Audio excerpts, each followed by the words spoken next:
ጓን አርሰናላውያን እንደምን አደራችሁ እንደምን ዋላችሁ እንደምን አመሻችሁ በያላችሁበት ሀገር ሰዓት አቆጣጠር እንደምን ከረማችሁ ሳሚ ነኝ ለማታውቁኝ የዩቲዩብ ቻናሌ ስም ሳሚ ገነር ይባላል የአርሰናል ደጋፊ ከሆናችሁና ስለ አርሰናል መስማት የምትወዱ እንዲሁም የሌላ ክለብ ደጋፊ ሆናችሁ ስለ አርሰናል መስማት እንፈልጋለን የምትሉ ከሆነ እንጠብቃላችሁ አሁኑኑ ሰብስክራይብ በማድረግ ቤተሰብ ትችላላችሁ ነባሮች ላይክ ሼር ኮሜንት ላይ ደግሞ ሐሳብ አስተያየታችሁን በመጻፍ ዩቲዩብ ቻናሌን ሞቅ ደመቅ እንድታረጉልኝ ስል በአክብሮት ጠይቃለሁ። ይሄንንም ቪዲዮ ስትጀምሩ ሜክ ሹር ላይክ ማድረጋችሁን ምክንያቱም ለእናንተ ላይክ ማድረግ የሰከንዶች ስራ ቢሆንም ለእኔ ግን ትልቅ ሄልፕ ነው።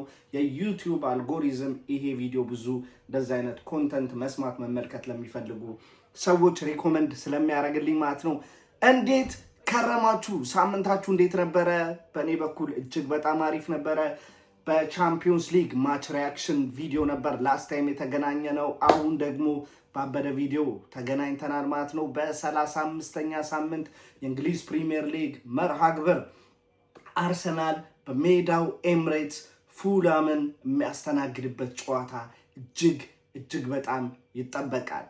ሊስን 4 ጨዋታዎች ይቀራሉ።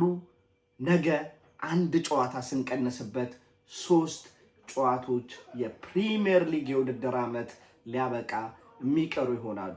ስለዚህ የነገ ጨዋታችንን ትሪክ አድርገን ወደ 3ቱ ጨዋታ ደግሞ ፎከስ እናደርጋለን። የቻምፒዮንስ ሊግ ደርሶ መልስ ጨዋታን በኤምሬትስ ይደረጋል የግማሽ ፍጻሜ። ስለዚህ ሁሉንም ነገር በኮንትሮላችን ውስጥ አድርገን መቀጠል የሚገባን ወሳኝ ወር ነው። አርሰናል ደጋፊ ሆይ ወደድክም ጠላህም ይሄ ወር በህይወታችን ላይ ትልቅ የማይረሳ ወር ሆኖ ሊያልፍ ይችላል እግዚአብሔር ከረዳን። ምክንያቱም ዛሬ ሜይ 1 ነው በነጮች ካላንደር ማለት ነው።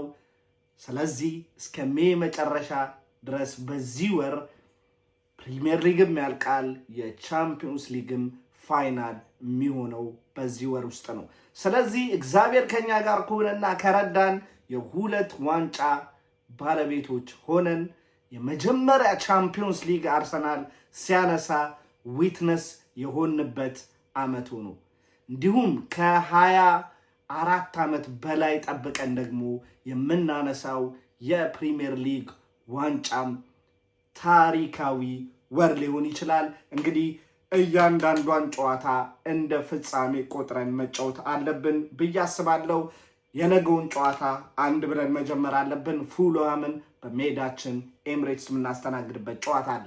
እንግዲህ ይሄን ጨዋታ ለኔ ኢስ መስት ዊን ጌም የግዴታ ማሸነፍ አለብን።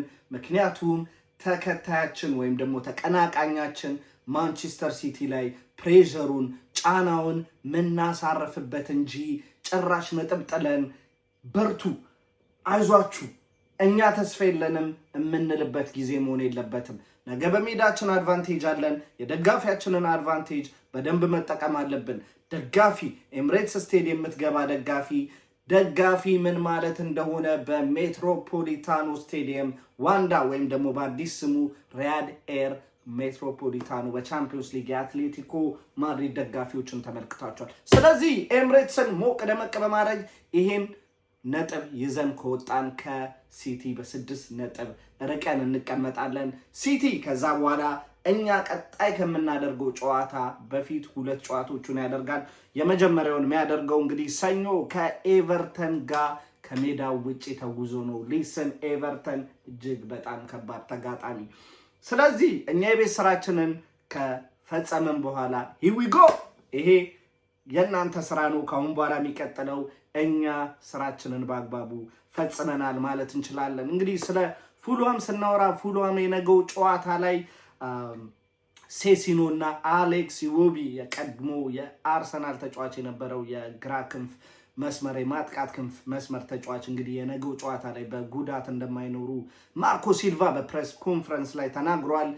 ባይዘዌ ፉልሃም ኢዎቢ ብቻ አይደለም የቀድሞ የአርሰናል ተጫዋች በእነሱ ውስጥ የሚገኘው ግብ ጠባቂያቸው በርናን ሌኖ እና ኤሚሊ ስሚዝሮን የሄለንድ አካዳሚ ምሩቅ የሆነው በግሌ እጅግ በጣም ሞዶ ተጫዋች ነው። ኤሚሊ ስሚዝ ሮ እንግዲህ በፉልሃም ይገኛሉ። ስለዚህ እነዚህ ተጫዋቾች እንግዲህ ነገ ፌቨር ይሰሩልን ይሆን? ፕሮፌሽናሊዝም የሚባል ነገር ስላለ አይ ዶንት ቲንክ ሶ ፌቨር የሚሰሩልን። ነገር ግን ነገ የበርናንድ ሌኖ የህይወቱ አስቀያሚ ቀን እንዲሆን እመኛለሁ። ምክንያቱም ከቻለን ከአንድ በላይ ከሁለት በላይ ግቦችን ማስቆጠር መጨረሻ ላይ ምንም እንኳን በውጤት በነጥብ እኩል ሆነን መጨረሻ ሳምንት ላይ ከተገናኘን የብዙ ጎል አገባ መለኪያ ስለሆነ ቀጥሎ የሚመጣው ለዛ ያስፈልገናል።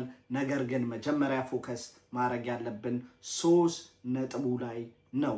ከዛም በኋላ ጎል ማስቆጠር ምንችል ከሆነ እድሎችን እየፈጠረን ጎል ለማስቆጠር መሞከር። ነገር ግን 3 ነጥቡ ቀዳሚ ምርጫዬ ወይም ደግሞ ቀደምት ፎከስ መደረግ ያለበት ነገር ነው ብዬ አስባለሁ። እንግዲህ በመጀመሪያው ጨዋታ በክራቨን ኮቴጅ ተገናኝተን ትሮሳርድ ባስቆጠራት ብቸኛ ጎል 1-0 አሸንፈን ወጥተናል። የሁለቱ ቲም የእርስ በርስ ግንኙነት ከተመለከተን በትንሹ ስንመለከተው እንግዲህ የላስት 10 የእርስ በርስ ግንኙነታቸው ያለፉት 10 የእርስ በርስ ግንኙነታቸውን ከተመለከተን አርሰናል 7ቱን በድል ማጠናቀቅ ሲችል አንድ ጨዋታ ብቻ ተሸንፎ እሱም በ2023 ዓ.ም የተሸነፍነው ጨዋታ ነበረ 2 አቻ በመለያየት። እንግዲህ እዚህ ላይም አርሰናል ፍጹም የበላይነት የምንመለከትበት ቁጥር ነው። ሰፋ እናድርገው ብለን ደግሞ በሜዳው አርሰናል ፉልሃምን ባስተናገደባቸው 32 ጨዋታ ይሄ ማለት ሙሉ ማለት ነው which is በኢምሬትስ ስቴዲየምም ከዛ በፊትም በነበረው ስቴዲየማችን በሃይበሪ በ32 የእርስ በርስ የኢምሬትስ እና የሃይበሪ ግንኙነታችን በሜዳችን ባደረግነው አንድም ጨዋታ ፉልሃም አርሰናልን አሸንፎ አያውቅም። ይሄ ደግሞ አይ ቲንክ ብቸኛው ሪከርድ ይመስለኛል ፕሪሚየር ሊግ ላይ ያለ አምኖ ሹር። ነገር ግን እጅግ በጣም የሚገርም የበላይነት ነው። ኢትስ ለንደን ደርቢ። በዚህ ላይ 32 ዓመት ከሜዳቸው ውጭ ተጉዘው አርሰናልን ማሸነፍ አለመቻል እጅግ በጣም በአርሰናል በኩል ትልቅ ሪከርድ ነው። እንግዲህ 24ቱን በድል ስናጠናቀቅ 8 ጨዋታ አቻ የተለያየንበት ነው። አርሰናል በሙሉ ቁጥሩ እንመልከት ካልን ደግሞ አርሰናል በ62 የእርስ በርስ ግንኙነት አድርገው ነበረ። አርሰናል 40 ድል ማስመዝገብ ሲችል 9ኙን ፉልሃም አሸነፉ 15 አቻ የተለያዩበት ነው። እዚህ ላይም በቀላሉ እንደምንመለከተው ፍጹም የአርሰናል የበላይነት የሚታይበት ነው። ሊስን የነገው ጨዋታ በጣም ወሳኝ ነው። ማሸነፍ አለብን። ከዛም ሲቲ የቤት ስራውን ከሰራ እንመለከታለን። የነገውን ጨዋታ ከገደልም በኋላ 3 ጨዋታዎች በፕሪሚየር ሊግ ይቀሩናል። ዌስትሃም፣ በርንሌ እና ክሪስታል ፓላስ ጋር የምናደርጋቸው ጨዋታዎች ናቸው።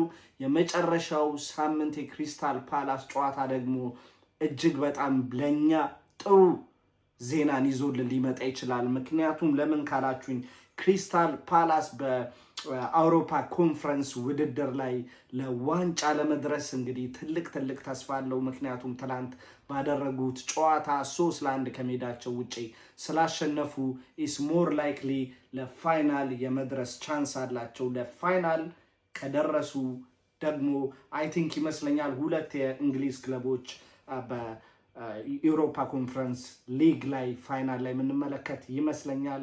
ነቲንግሃም ከክሪስታል ፓላስ ወይ አስቶን ቪላ ከክሪስታል ፓላስ። ስለዚህ ኤኒዌይስ ክሪስታል ፓላስ ለፋይናል ከደረሰ መጨረሻ ቀን ላይ የምናደርገው የፕሪሚየር ሊግ የመጨረሻ ጨዋታ በኋላ የ3 ቀን ካደረግን ከ3 ቀን በኋላ የሚደረግ ጨዋታ ስለሆነ ምናልባትም ክሪስታል ፓላስ ዋንጫ የአውሮፓ ቶርናመንት ዋንጫ የሚያገኙበት ትልቅ ቻንስ ስለሆነ ወሳኝ የሚባል ተጫዋቾቻቸውን ለዛ ፋይናል ያሳርፋሉ ብዬ አስባለሁ።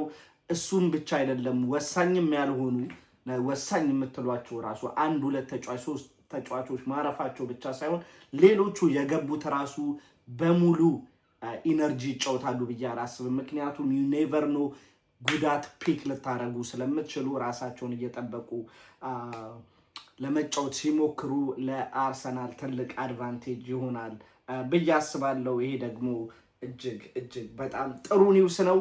ማንቸስተር ሲቲም የመጨረሻ ሳምንት ጨዋታው ከአስቶን ቪላ ጋር ነው የሚያደርገው። እንግዲህ አስቶን ቪላ ትላንትና 1-0 በኖቲንግሃም ፎረስት ተሸንፏል። ቀጣይ የደርሶ መልስ ጨዋታውን ማሸነፍ ከቻሉና እነሱም ለፋይናል ከደረሱ ለሲቲም ጥሩ ዜና ይሆናል። ኖቲንግሃም ፎረስት ደግሞ አሸንፎ ለፋይናል ከደረሰ ለእኛ ጥሩ ዜና ነው የሚሆነው። ምክንያቱም ኡናይ ኤምሪ ላይ የመጨረሻዋን ጨዋታ እሱን ተማምነን መሄድ አለብን ብዬ አላስብም። ምክንያቱም ታውቃላችሁ የኡናይ ኤምሪና የአርሰናል እርስ በርስ ያላቸው ታሪክ ማለት ነው። ኤኒዌይስ ስለዚህ እንደተመለከታችሁት አርሰናል ትልቅ የማሸነፍ እድል ይኖረዋል ቁጥሮችን ከተመለከተን።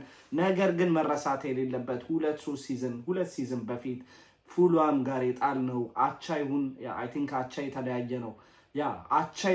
ነው ጨዋታ ምንም እንኳን የአስቶን ቪላን ብናስታውስም ቀደም ብሎ በፕሪሚየር ሊጉ ላይ መጣ ጨዋታ ያላሸነፍነው ጨዋታ ዋጋ አስከፍሎናል ዋንጫ ከማንሳት። ስለዚህ የነገ የቤት ስራችንን በአግባቡ መፈጸም አለብን ብዬ አስባለሁ። ይሄን ካልን ዘንዳ የውጤት ግምት እንግዲህ አርሰናል የነገን ጨዋታ 3-1 በሆነ ውጤት ያሸንፋል የሚል የግል እምነት አለኝ። ሆፕፉሊ ባይዘዌይ በፉልሃም በኩል ጠንካራ ተጫዋቾች አሉ። ስለዚህ መጠንቀቅ አለብን። ይሄን ካልን ዘንዳ ደግሞ ወደ ግምታዊ አሰላለፍ ስንሄድ የግብ ጠባቂ ቦታ ላይ ዳቪድ ራያን አደርጋለሁ። በቀኝ ፉልባክ ቦታ ላይ ክሪስቲያን ሞስኬራ። ምንም ጥያቄ አለው። ቲምበር ከደረሰ አይመስለኝም የሚደርስ ጥሩ እጅግ በጣም ጓጉቻለሁ ለማየት እሱን። ነገር ግን ካልደረሰ ቤን ዋይት ቤንች ላይ ቀመጥ። ክሪስቲያን ሞስኬራን መመልከት ፈልጋለሁ እዛ ቦታ ላይ። በቀኝ የመሃል ተከላካይ ቦታ ላይ ዊሊያም ሳሊባን አደርግና የግራ መሃል ተከላካይ ቦታ ላይ ዊሊያም ሳሊባን አጣምሮ ጋብሪኤል ማጋሌዝ የሚጀምር ይሆናል። የግራ ፉልባክ ቦታ ላይ ለውጥ ማድረግ አለብን። እዚህ ላይም ካላፊዮሪን ማስጀምር ይሆናል። ሊስን ሚካኤል አርቴታ የቻምፒዮንስ ሊግ ጨዋታ ላይ የተወሰነ ሮቴት ለማድረግ ታይማቸውን ማኔጅ ለማድረግ የሞከረበት ነገር እጅግ በጣም ተመችቶኛል። ቡካዮ ሳካን ማቻኮል አልፈለገም ነበር። ኢብሪቼዜንም ማስቀመጡ ጥሩ ነው። ይሄ ቀድሞ ሲዝኑ ጅማሬ አካባቢ ሙሉ ሲዝኑን እንደዚህ ሰዓታቸውን ማኔጅ ቢያደርግ እዚህ ሰዓት ላይ ዴክላን ራይስ እና ዙቢሜንዲ እንዲሁም ቲምበርን በሙሉ አቅም እናገኛቸዋለን ብዬ አስባለሁ። ነገር ግን ሊስን ዋናው ነገር አሁንም ስቲል እጃችን ላይ ነው ያለው። ይሄን ዋንጫ ማሳካት ግድ ይላል። የ6 ቁጥር ወይም ዲፌንሲቭ ሚድፊልደር የተከላካይ አማካኝ ቦታ ላይ ዴክላን ራይስ አይታችኋል ምን ያህል ይሄ ቦታ እንደተስማማው። የቻምፒዮንስ ሊግ ጨዋታ ላይ ከተለምዶ ቀየር ያለ እሱ ነበረ የዲፌንሲቭ ሚድፊልደር 6 ቁጥር ቦታ ላይ የተጫወተው። ጥሩ የሚባል እንቅስቃሴዎች ተመልክቼበታለሁ። ስለዚህ የነገውን ጨዋታ እሱን 6 ቁጥር ቦታ ላይ አድርጌ ዙቢሜንዲን ማሳረፈው ይሆናል። የቻምፒዮንስ ሊግ ጨዋታ አለብን።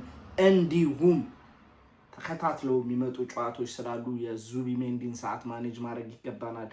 እጅግ ብዙ ደቂቃዎች ከተጫወቱ ተጫዋቾች መካከል በፕሪሚየር ሊግ 5 ቶፕ 5 የአርሰናል ተጫዋቾች ናቸው። ስለዚህ ካለን የስኳድ ጥራት አንጻር እንደዚህ አይነት ነገር መመልከት ብዙም ደስ ባይልም፣ ነገር ግን ምንም ማድረግ አይቻልም።